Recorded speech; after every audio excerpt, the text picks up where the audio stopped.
Hello and welcome to the SamMobile Podcast. I'm your host Ben from SamMobile, and welcome to your weekly SamMobile Podcast. And we are actually on episode 10.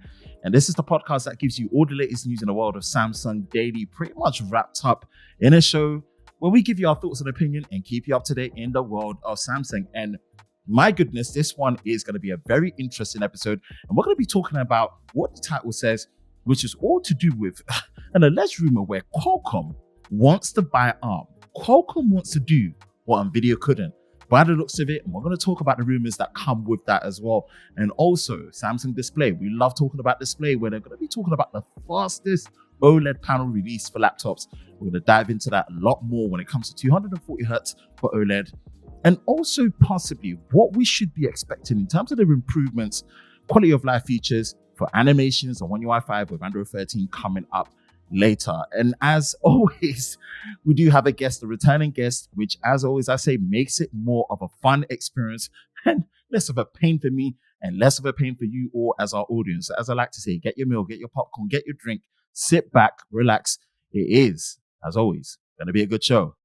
And so we are into the first topic. But before we do, as you can see, we do have a returning guest. And at this point, he's almost not a guest. He's almost just kind of like a get into the co-host, role with me, which I do much appreciate. It's none other than George himself. How are you doing, George?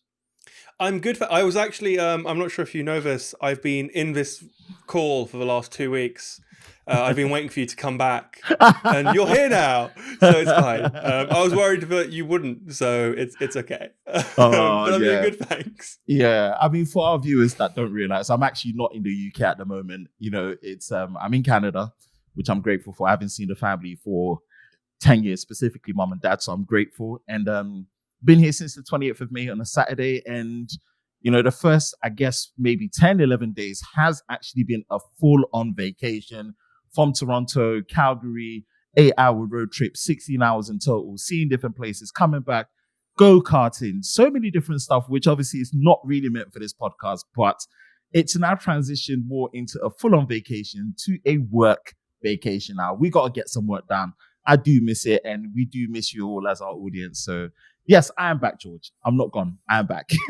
And I appreciate your commitment to high production quality, because if people didn't know you were away, you look like you're at home in the proper studio.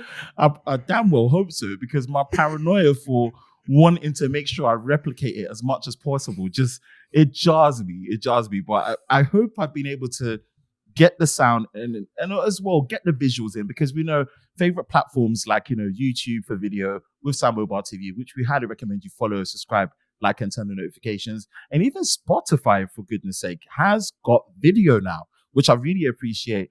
So having to just give more of a visual context always helps. And I hope, as George says, me being away, it looks as good as it can be, close to that. But how have you been, George? Talk to me. I've been good. I spent the weekend with my parents. Nice, which was nice. We had the Platinum Jubilee. I've just dated this podcast. Everyone now knows when this happened. Yep. But yeah, so it was nice. It was effectively a weekend of it was a 3-day work week last week, and then it was 4 days of partying. Wow. Take that in. It was good fun. But yeah, I'm now back home myself, so I'm sort of a bit like you, kind of ready to hit the ground running. I love that. And I mean, talk about hitting the ground running. We've got, 3 nice topics to really get through, and one of the ones that really stood out, and I mean, you're the one that picked us out, so it's going to be very interesting. And it's all to do with a very interesting rumor of Qualcomm wanting to buy ARM, aka the British company that designs and pretty much lays the reference design of ARM-based architectural, system on a chip designs. And it's saying that it may need Samsung's help. Once Samsung is involved, it's almost like, story time for the SamMobile podcast, which we definitely have to. And it's really based on this article that was posted on the SamMobile.com website, which we, again, highly recommend you head over there and subscribe for an ad-free experience. 2nd of June, Now, as of just for reference, we took a little break last week, me personally, as your host and video producer as well. We're recording this on Wednesday, the 8th of June, just for reference, so people know and kind of gauge this in. And it looks like Qualcomm and Samsung want to do what NVIDIA couldn't back in 2020, because I'll just do a general summary of this article. Definitely, we'll put it in the show notes so you can have a look at it. This was really based around the fact that, the chip maker ARM, NVIDIA put in September 2020 a $40 billion,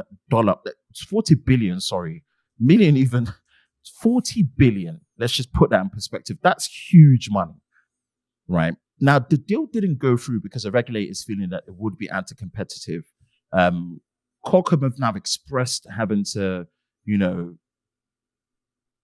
go through this with Samsung's help. Now, whether that's going to be the case or not is really just down to the fact that SoftBank, obviously you stated this before, the company that owns ARM is no longer actively looking to sell the company, but preparing ARM to be public. That's going to be very interesting. And the CEO of Qualcomm, Cristiano Amon, pretty much said that we're interested in party investing. And it's a very important asset, as the asset is going to be very essential in terms of the development of the industry. This is a very interesting place, and I want to dive right in and say that these three companies that are pretty much involved in this or were involved in this, minus NVIDIA now, I'll ask you this question, and maybe you can give me some 2 cents. How are Qualcomm going to be able to do this if NVIDIA can't? NVIDIA are one of the biggest and one of the most consistent, right? Maybe not in the ARM chip development cycle with their Tegra chips like they used to in the earlier days. But NVIDIA are huge. They've got the capital. They've got the money. They've got the ability to want to spend on R&D to maximize on the development of ARM. If they can't do it, and if the regulators see them as anti-competitive, isn't that going to be even more of a case for Qualcomm and Samsung, or am I missing something? Yeah, so I guess Qualcomm's argument is that they don't want to buy ARM outright because SoftBank aren't trying to sell them. It's when ARM is taken public, if ARM is taken public, Qualcomm kind of want to work with a bunch of other tech companies, Samsung being one of them, and for all we know, NVIDIA could also sort of go in and take a piece of it, with the idea being that if the conflict of interest with NVIDIA was they make their own chips that are the Tegra line as it stands right now, as well as GPUs. And so if they were to become the sole owner of ARM, you then have the conflict of interest because ARM have licenses with Samsung, with Apple, and all of a sudden NVIDIA has an incentive to almost sort of screw them over a little bit. To make it better for themselves. Whereas instead, if it's owned by a group of companies, if it's owned by 10 different companies, when no one company is able to screw over the other by themselves, it becomes effectively the same as none of them having any ownership, because they all have to work together. And so it guarantees that there isn't one company that's left out in the dark that isn't able to get access to the parts or the schematics because the owner of ARM decides they don't like the other company.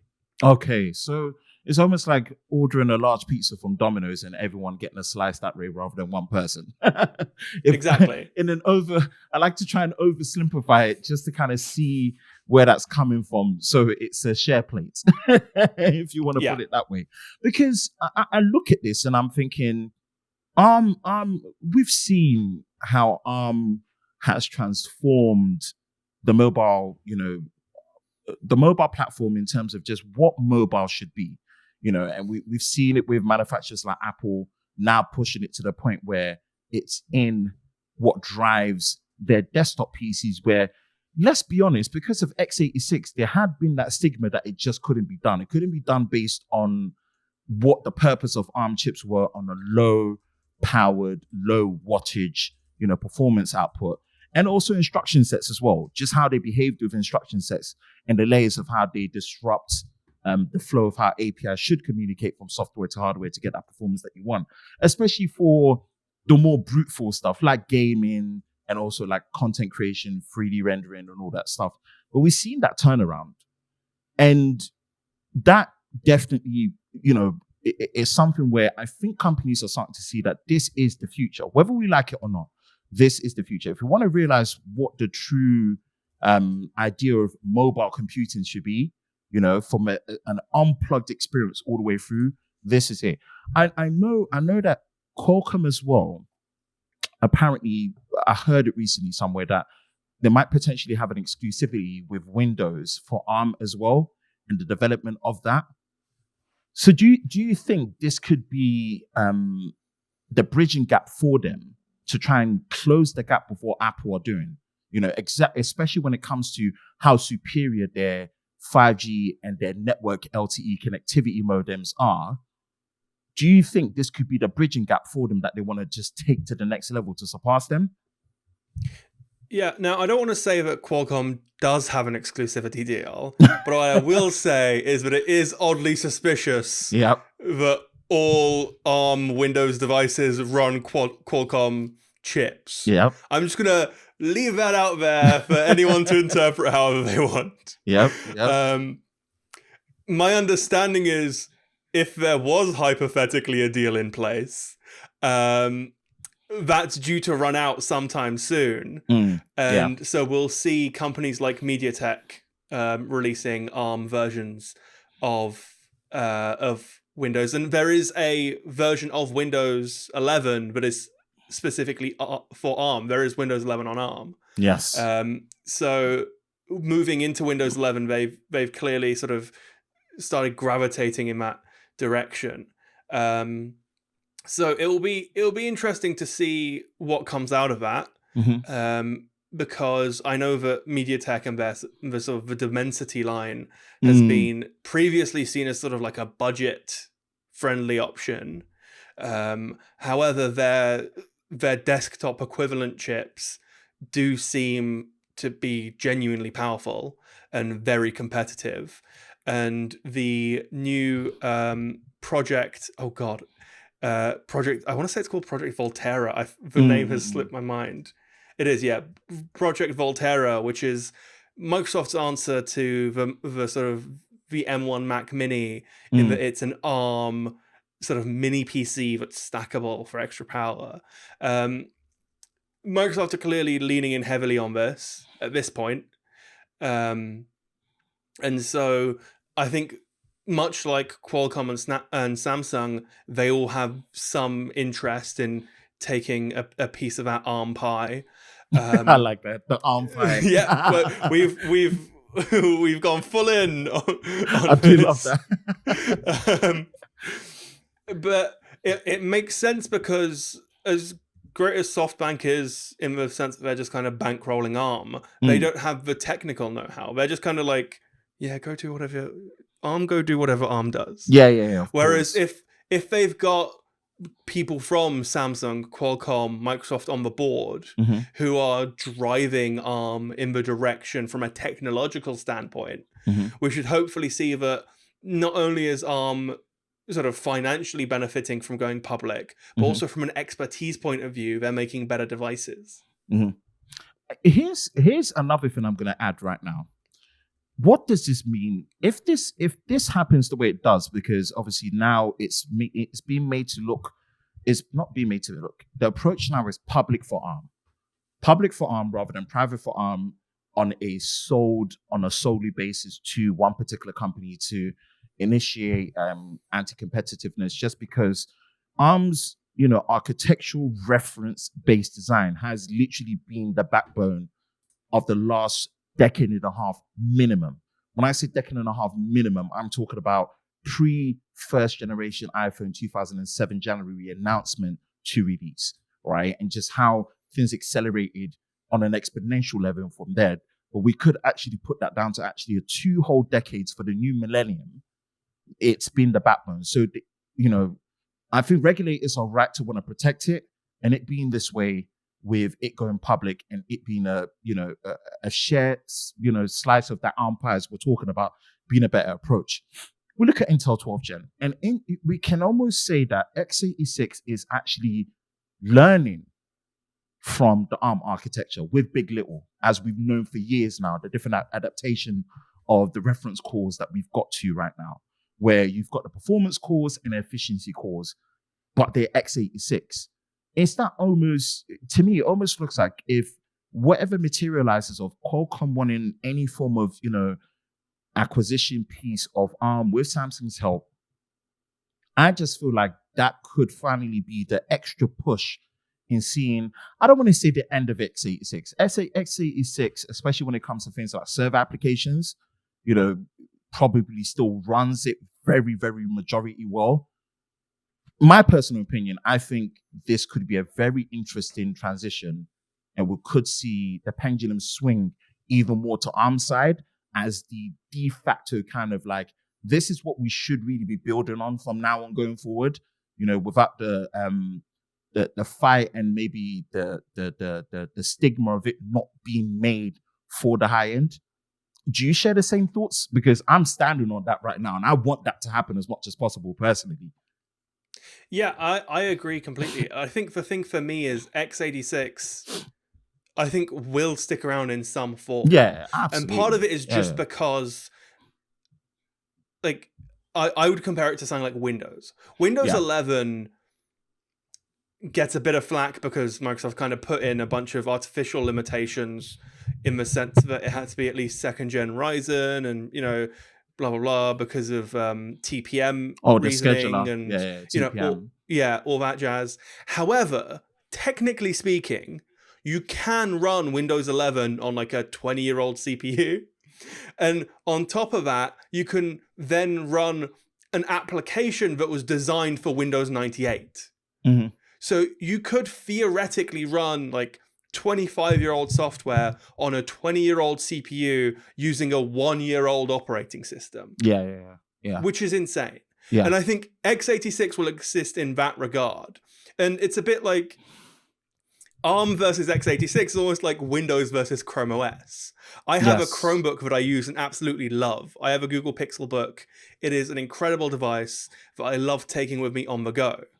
However, I also have a Windows laptop because inevitably sometimes I need to do something that Chrome OS can't do. Yeah. And that's fine because 99% of the time I just carry around my Pixelbook. Yeah, of but course. Sometimes you do need the sort of the brute force of Windows, or in this case, x86. Mm-hmm.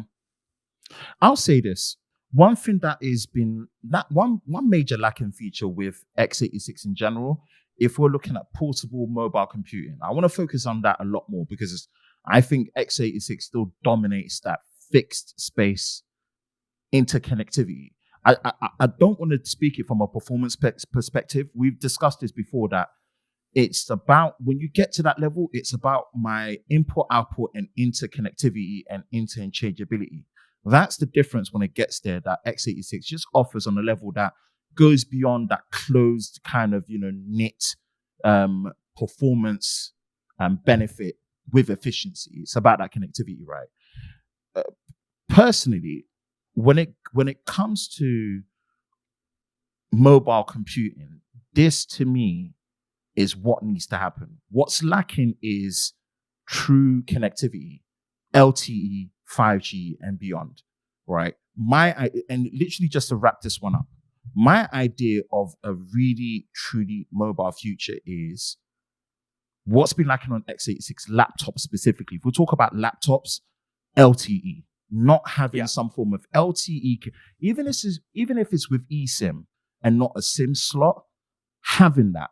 And it is so commonly done on ARM-based architectures that I really want that to be the future. I think if any form of this acquisition or buying materializes with Qualcomm and Samsung's help, I want that to be the future of computing. Not having to worry about a Wi-Fi, not having to worry about whether it's not just instant on, but instant connectivity. So you can truly be mobile to get certain work done. Because the vision of what 5G and beyond was meant to bring was at least 0.5 gigabit symmetrical speeds, right? Right now, we're only a third of the way there. Where I say that depending on whether you're in a sub-6 area or millimeter wave, depending on what country and region, you're guaranteed some crazy download speeds, minimum 200 to over 1,000 gigabits per second. Great. But the ping response isn't below 10 milliseconds like we were expecting it to. And the most annoying thing for me, as us being content creators, us being in an environment where we are working from more remote places, forget just home, more remote places. Here, this is me as an example, not being in my usual place, but having the ability to work. Upload speeds, not having those upload speeds that match up to that is something that needs to get done. But regardless, away from those shortcomings, mobile connectivity being the absolute standard where you should expect it to be there, this is what I want to see materialized from this if this happens with this whole Qualcomm getting help from Samsung to dip into a bit of, get the slice with everyone being, I think that needs to be a major focus. That's my closing words. I don't know what your closing words are to that. Yeah, we need everyone to come together and to agree that for the greater good, it's a bit like Twitter, right? Like no one likes Twitter, right? But we all use it's the place where everything happens, right? Yes. And so people don't get me wrong, people like ARM. Yeah. But we all need to agree that even if we don't agree with ARM on an individual level, in the grand scheme of things, we need ARM to exist. We do. And I think those are strong closing words, and I'm looking forward to it. Timeline, who's to say? But I think Nvidia put theirs down in 2020. It didn't come through. I think we've got to give ourselves like a realistic 3 years to see if something actually materializes from this. And it'll be interesting if that does. And yes, that is topic one out of the way, with Qualcomm wanting to potentially not necessarily get a piece of ARM with Samsung's help, and what that could mean for mobile computing, especially with mobile connectivity in the future. But yeah, we're wrapping this one up. We're going to get on to topic number 2 after a short and very small interlude where we discuss Samsung Display back in action again, where they unveiled the fastest refresh rate OLED panel for laptops. And this is something we're going to talk about. So yeah, don't go too far. We'll be right back.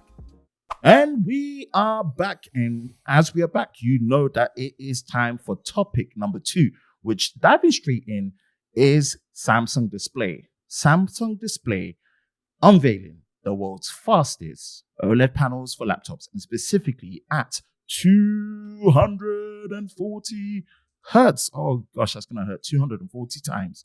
Damn, that is ridiculously fast. And that is all based on organic light emitting diode displays, OLED. And we won't bore you with the technical jargon with OLED. You should know it by now.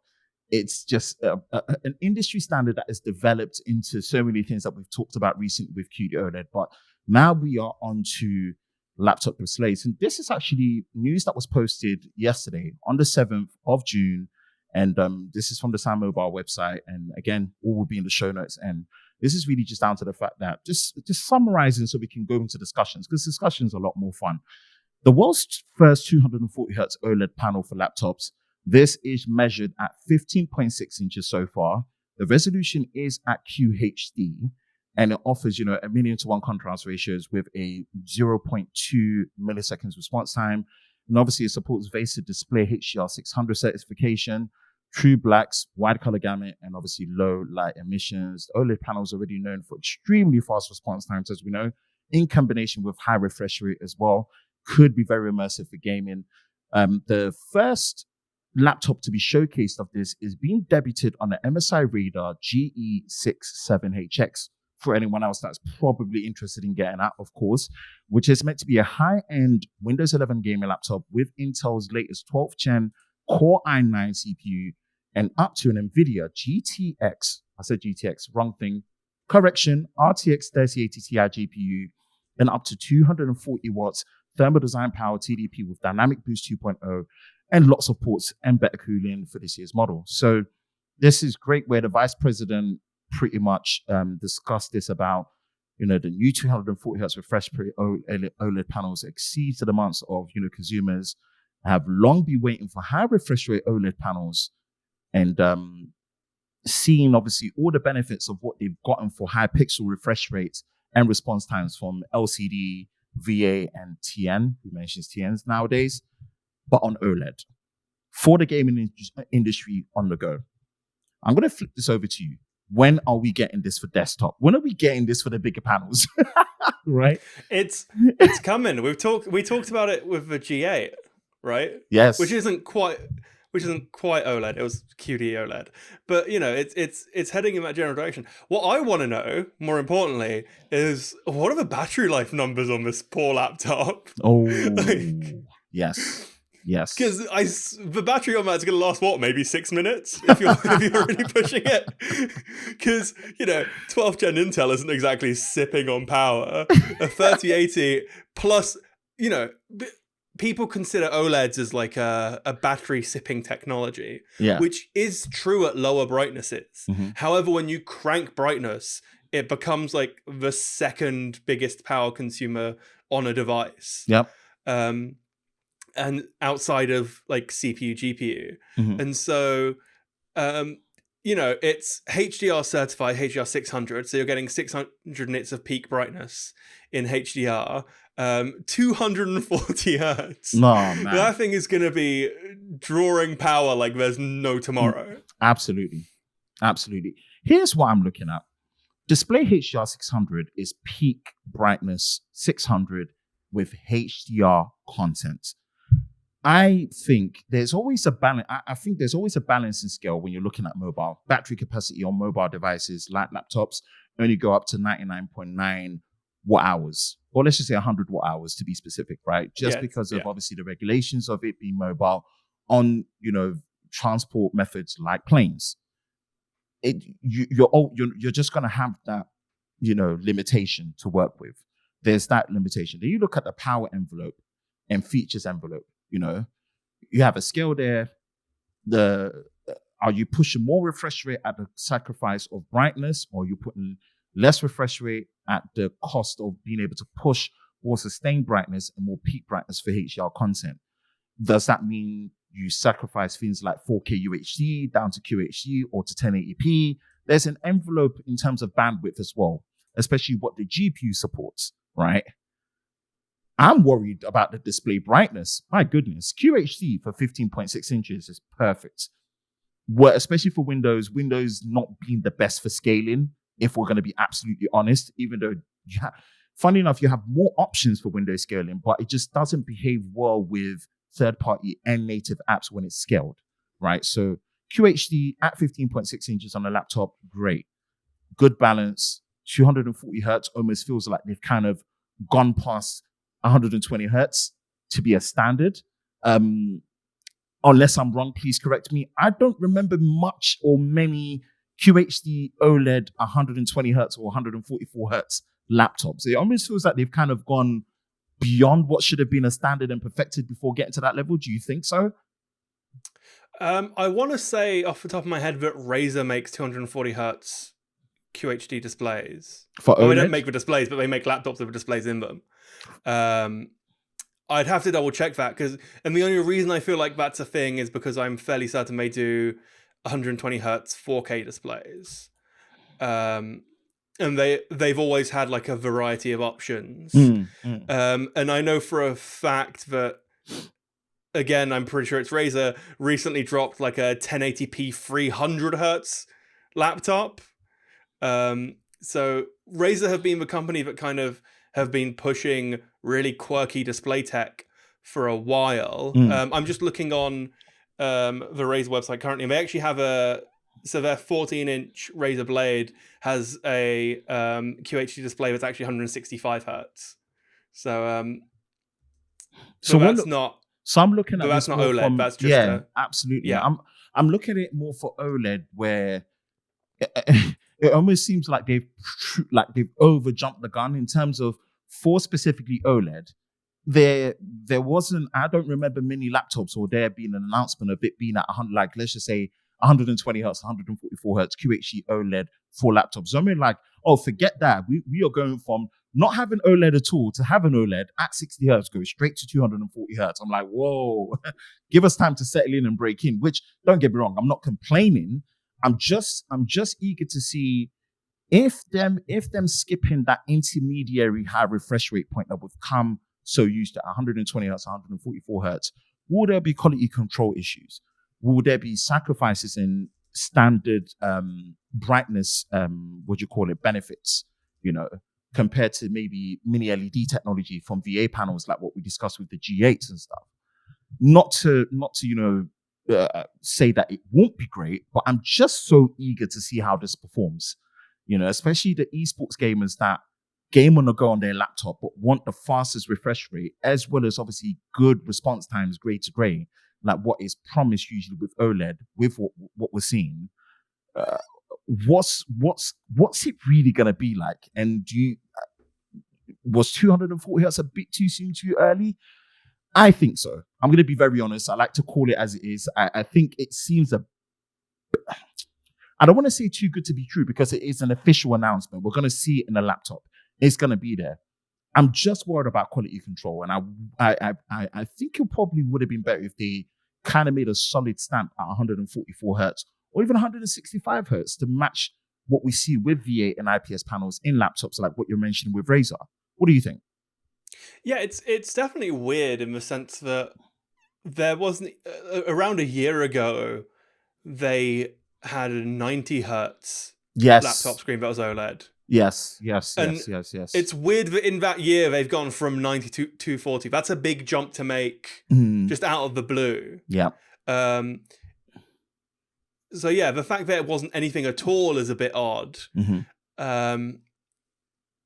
However, at the end of the day, we're talking about Samsung Display, who I would trust to make displays that, if nothing else, are at the very least functional and last the lifetime of their warranty. True. No one knows how long these laptop warranties are going to last. True. My concern would be more so sort of how Windows handles OLEDs in general and OLEDs for desktop devices. Yes. Yes. I didn't think about there's that. a lot of, Windows can cause burn-in just from the existence of the menu bar along the bottom. Mac OS has potential for like similar issues if you have the dock and the menu bar along the top. I'm not sure how good OLED is as a whole in terms of like lifespan for desktop operating systems. If you aren't actively taking care of them.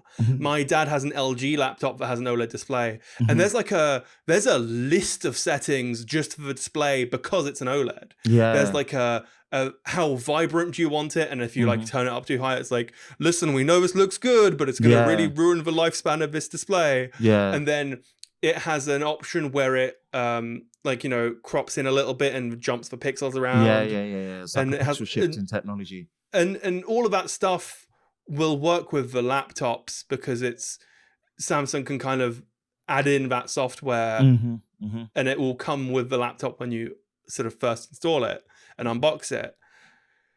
But if it's not happening on a driver level, then it has to happen on a display level. And if you're buying that display, it's then one extra thing for you to think about. That if you're using a TV, you don't always have that content bar along the bottom. It's just whatever you're watching. This is honestly why I love your perspective, because I didn't even think about that one.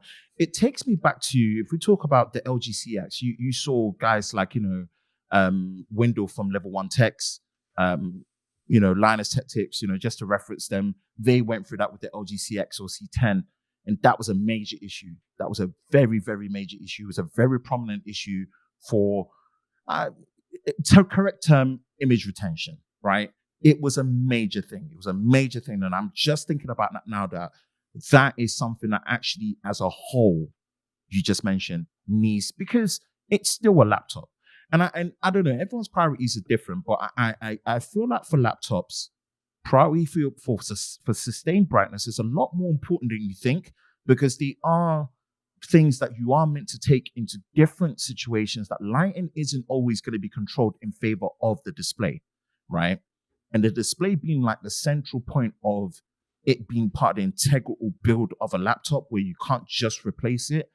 Yeah, managing image retention is a major issue. So that's also going to be another thing that's going to be very interesting to see. We're going to keep close eye on this because I love display tech, of course, right? We've discussed it many times, and we love seeing, announcements or development announcements of these displays, from SDC, conferences to initial first looks, finally start materializing, especially like we said, with the second half of 2022. But just consider that, people, if you are looking to jump into this straight away, maybe give it a bit of time, look at it, let's see some independent tests. As much as we do have faith in Samsung display, there is, again, the management side of how Windows would deal with it and what that could be combated with, and in terms of, guarantees or warranties. But wow, the fastest OLED refresh rate panel is now officially on a 15.6-inch gaming laptop. So if you're looking to buy this MSI laptop with all the crazy up to 12th gen Core i9 and RTX, graphics for ray tracing and all the goodness with DLSS 2.0 and all the things that go with it, I guess this is available now. So let us know your thoughts. And that pretty much wraps us up for topic number 2. And as you know, we're going to be transitioning into our final topic. And this is all to do with your audience favorite One UI, and specifically the quality of life improvements coming to One UI 5 with Android 13 when it comes to animations. And boy, I've got a lot to say on this. And George is going to have a lot to say on this. We're going to have great references, but we're going to have a small interlude again. Don't go too far. Don't miss us too much. We'll try not to miss you guys too much. And we'll be back. Topic number 3. And we are, of course, back. And we are back on the final stretch of the SamMobile Podcast, episode 10. Double digits, baby. So happy that we've been able to get to this level of consistency and flow with only 1 week break, which was needed. It was my birthday and it was a vacation. And, we switched from a full vacation to a working vacation. Now we're pretty much getting it in, and we're going to be talking about One UI 5 potentially bringing a major quality of life improvement that isn't necessarily something that you see on a feature spec sheet, but improvements to animation speeds. And this is near and dear to my heart, right? After discussing this with, my personal long-term reviews and just something that's been popping up, and we'll reference certain points, but this is something that was actually, put for today. This was discussed today on the 8th of June as we're recording it on SamMobile.com. Definitely we'll leave it in the show notes. And again, this is still rumor territory, right? We don't even know if the next version or major update to One UI is going to be called One UI 5, even if it is running on Android 13. Let's just put it out there, right? This is rumor territory, just to kind of, recuse ourselves and just put ourselves in a good position right now to manage expectations. But if it is the case, right, beta program, as we discussed, should be coming very soon, potentially as early as next month, as we've discussed in previous episodes. And we don't know the full details, of course. I've said my major thing I would love to see is a design overhaul for One UI 5, in my personal opinion. But the one thing is, what this article talks about is the need for speed. And it's not really a speed thing in my thing. And we'll reference something else in terms of what we're seeing in the development of it is mainly in full swing, right? They're working specifically to improve the UI navigation speeds and obviously optimize the animations to be smoother and faster, right? The change is obviously something that is considered to be minor, but in a way, for me, it is kind of major in my personal opinion. Won't go through all of this, but I'll reference, recently I saw a video between the Exynos version with the S22 Ultra, I believe, which is the Exynos 2200 on a 4nm process against obviously the Snapdragon 8 Gen 1 variant of that as well. And there was speed and battery that were compared in the same video. This was referenced to Phone Buff. Again, just a reference to them so you can see that this is them that did that video and whatnot, because there were previews. Some people get previewed in having both models. When you don't get the opportunity to even do such tests. And one good side of it was that battery performance in terms of battery life was pretty much the same. It was the same between the two. Good. We want that. We don't want a difference, but there was a speed test difference. And the Snapdragon was not just considerably faster relative to the space it was working in, but you could tell the animations were smoother. Generally speaking, animations is something that needs to be tighter. And it's almost reference to what we talked about before, PC gaming. It's not the speed. The frame rate is there. You've got great LTPO technology at high refresh rate, 120 hertz, 120 frames a second. If you enable the benefit options, you can see it running at that. But it's a frame pacing issue, right? I've noticed it more recently that it's not a slowdown thing. It's a frame pacing issue, right? The animations, they do need to be tighter, As you are also an Ultra user as well, we're both in the Snapdragon, we're both in the Exynos region of things.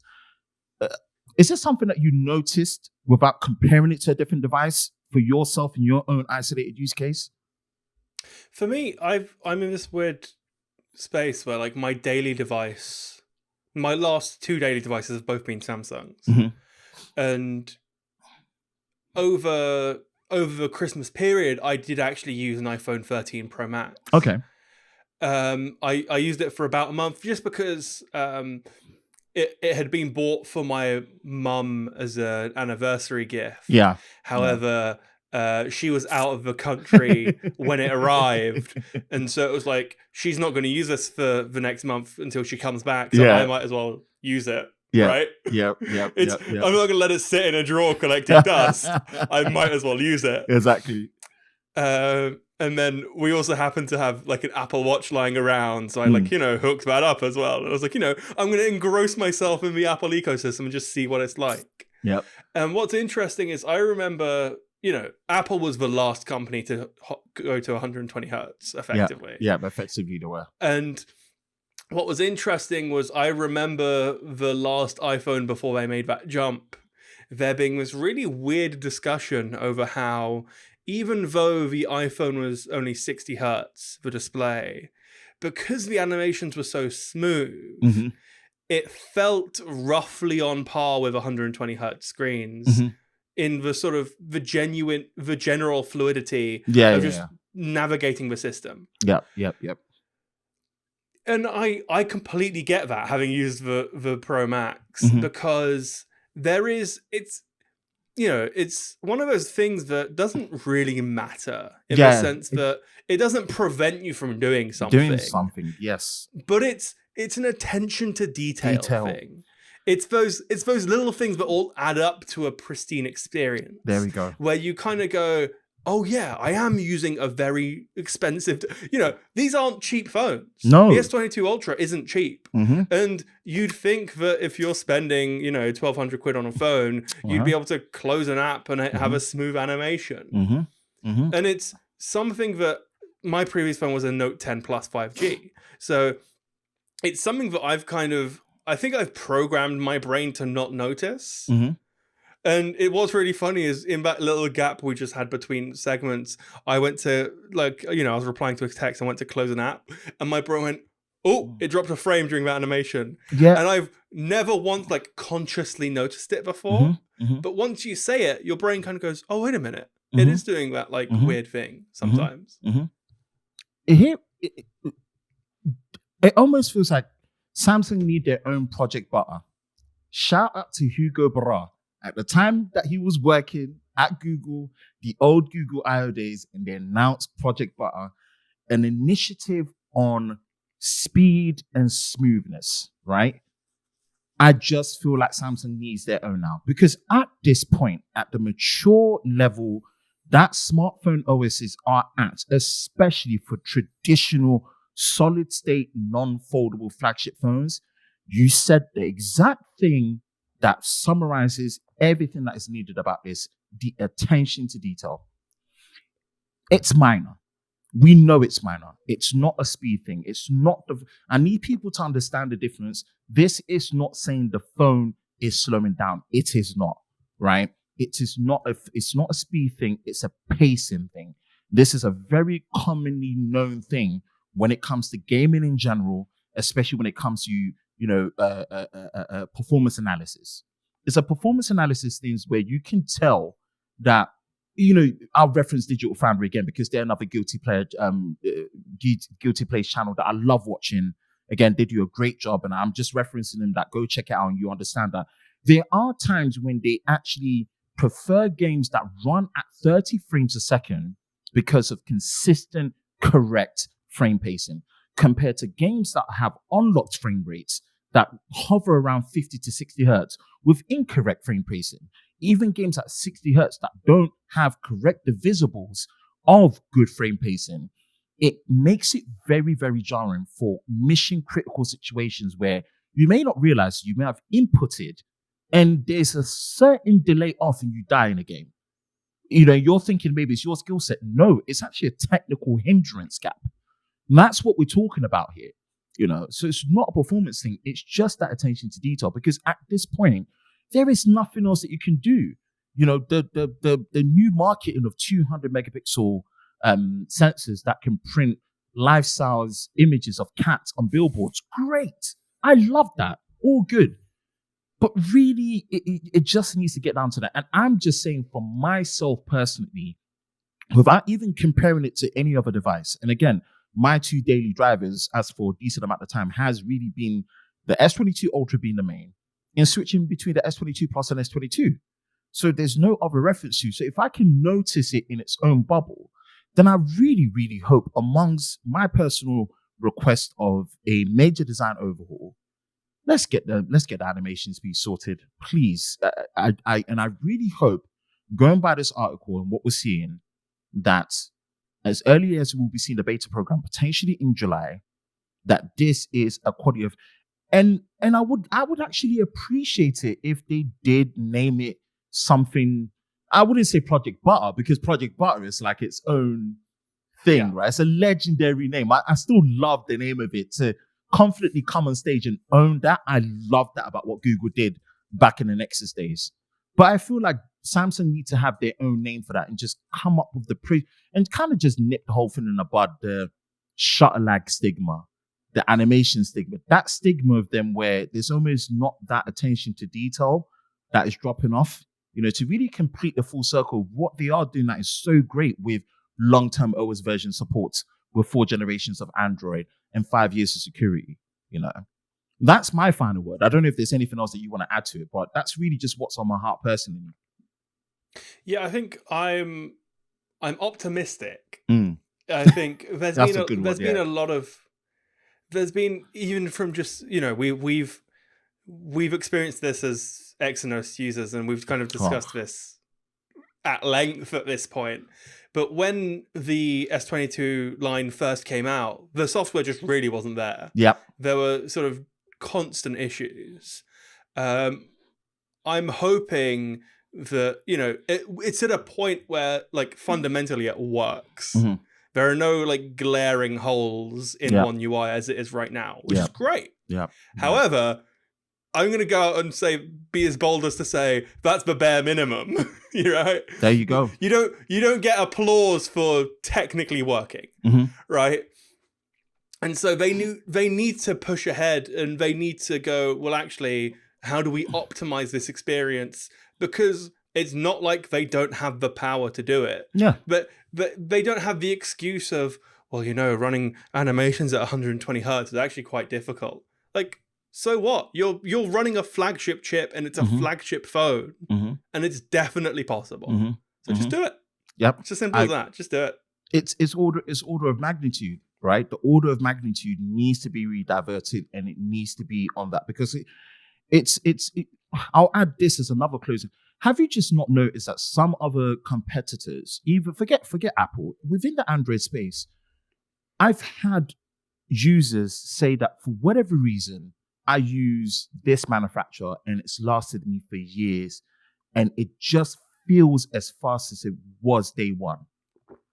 They don't know what it is, but I kid you not, it is down to that attention of detail of making sure that the animation are well paced and correctly paced. It gives this perception of holding on to long-term performance, even when the phone is slowing down. Oh, I'll tell you what, If that battery is degrading and is going below its voltage regulation point where it needs to be changed, it is slowing down. But the perception of it slowing down is so heavily reduced because of that. And I just hope that that's something that they can really nail down. And Samsung, please take this one for free. Just name it a project where it owns all of that and eliminates all the stigma with your shutter lag for the camera and animation pacing. And let's hope we do see that in One UI 5.0 with Android 13. Call it Project Silk. There you go. That's my contribution. Rolls off the tongue. Project Silk. Project Silk. Project Silk. I like that. Samsung, you can have that for free. Just have that for free. We won't charge you. I would like access to the beta though. But yeah, we hell yeah. We, as you guys know, One UI, all things related, SamMobile is the home for it. So, watch out for that coverage and we'll be all over that. But that wraps it up for episode 10 of the SamMobile Podcast. George, as always, I wanted to say a big thank you to you for joining. You are actually the one across the pond now with where I am in North America in Canada. So it's even more appreciated. The time is against you where it's more in favor to me. So thank you so much for joining. As per usual, you all are familiar with George. If you're not, all his socials, where you can find him, George from Snappy Tech, will be in the description below. Definitely give him a follow, give him a shout. Really appreciate the support here. And as for all of you as our audience and viewers and listeners, thank you for supporting us all the way up to episode 10 and beyond. This is not stopping. We're back in on a weekly basis. And give us a follow, give us a rating, give us your feedback. Definitely like, subscribe, and turn on notifications on YouTube, and also follow and turn on notification on all your favorite audio podcast listening platforms. As we like to say, hope you're all safe during this time. And again, we will catch you in the next one. Peace out.